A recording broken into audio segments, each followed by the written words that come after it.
araw sa inyo mga ka-tech. Itong video na to ay tungkol sa pag-diagnose ng isang aircon, residential aircon na nagtitrip. So, tinitrip yung breaker nyo, yung MCB nyo or ALCB nyo. Umaandar naman yung indoor unit nyo, gumagana naman, nakokontrol nyo sa remote control, may power siya. Pero pagka signal niya, pag-trigger ng signal niya papuntang outdoor unit ay tinitrip na ang breaker nyo. So, ano yung una nyong gagawin mga katek para mag-diagnose ng nagtitrip na aircon? Usually mga katek, pagka tinitrip yung breaker nyo, ay meron dyang isa sa mga parts na short circuit or grounded. So, pagka mag-check ka, so anong una mong gagawin mga katek? So, una sa lahat, i-isolate mo muna yung power supply. So, i-off mo muna siya, patayin mo muna yung power mo para safety ka magtrabaho dyan. Kahit anong hawak mo ng wiring connection ay hindi ka makukuryente. So, check mo yung power supply, gamitan mo ng multimeter. Kahit naka-off na, so double check mo pa rin kung may power or wala. Kung wala, so pwede ka na magtrabaho. So, pagka okay na ang lahat, isolate mo na yung power supply mo, wala ka ng kuryente, totally wala na, ay susunod mong gagawin ay baklasin mo na yung cover niya. So, mag-visual check ka na. I-check mo yung pan motor mo, ikutin mo yung blade niya, kung swabe ba yung ikot niya. Kasi kung maganit or stuck up, hindi mo siya magalaw, matigas, so nagko-cause siya ng high ampere. So, malamang sa malamang, isa yan sa dahilan kung bakit tinitrip yung breaker. So, sira na yung bearing mo. Stuck up na siya. Stuck up yung motor or sunog na rin yung pan motor mo.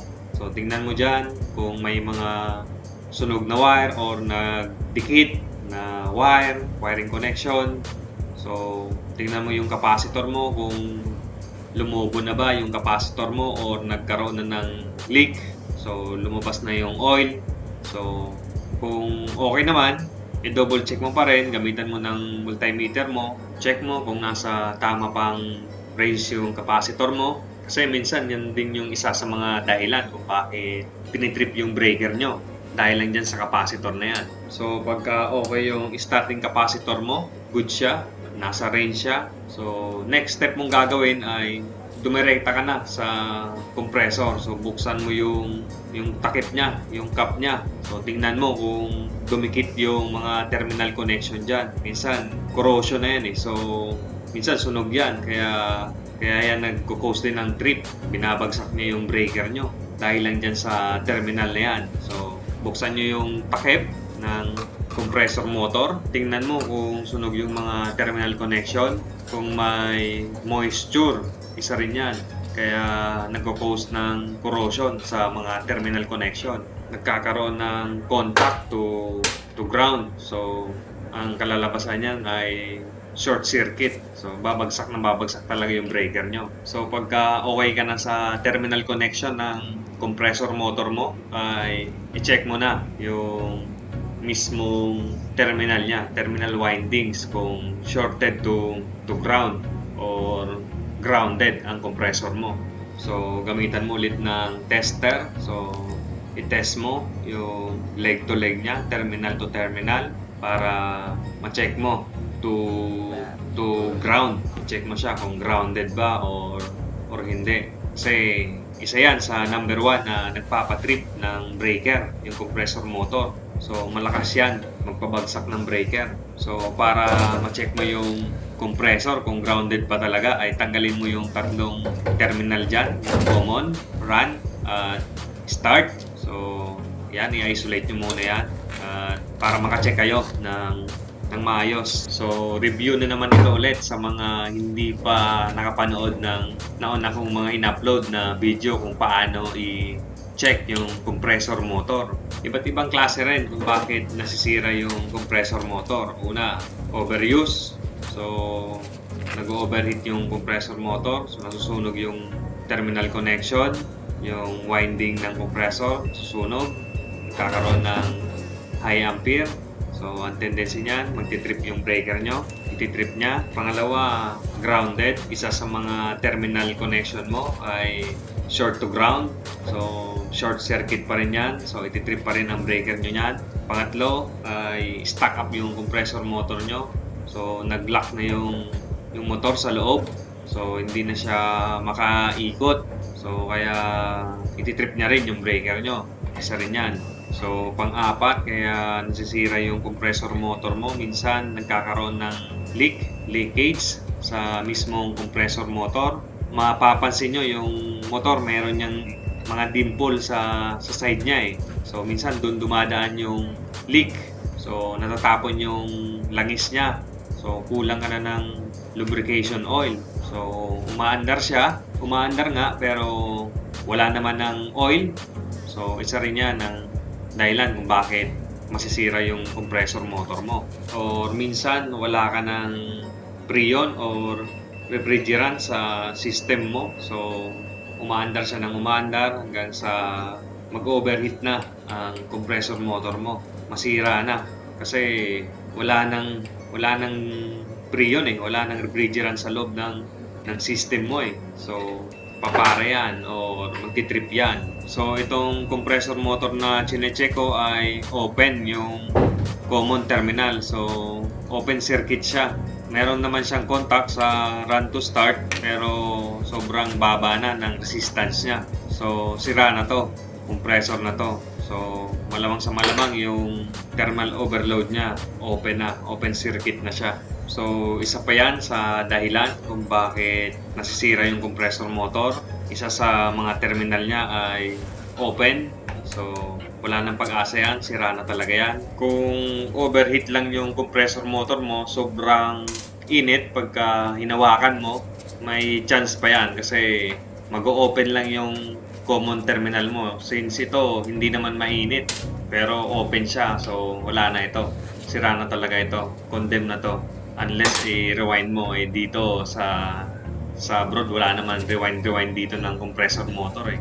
So, replace talaga ng bago.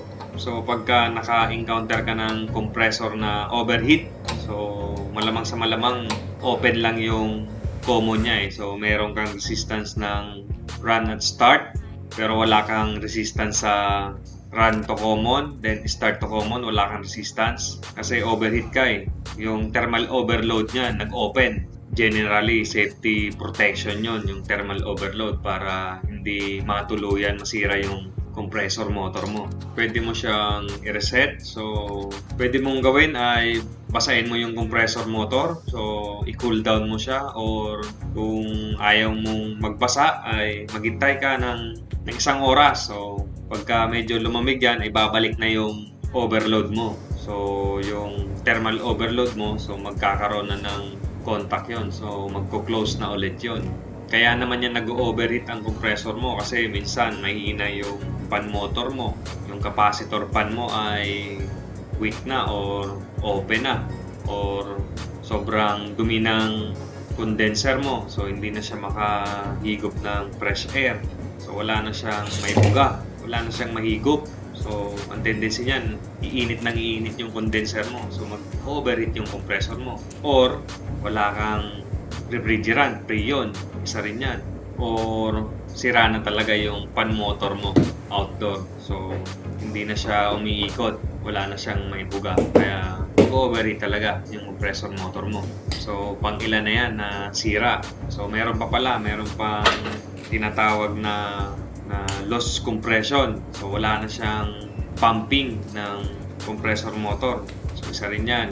Kaya, hindi nalalamig yung aircon mo. So, sira na rin yung compressor mo. Wala na siyang higop, wala na siyang buga. So, condemn na rin yung compressor mo.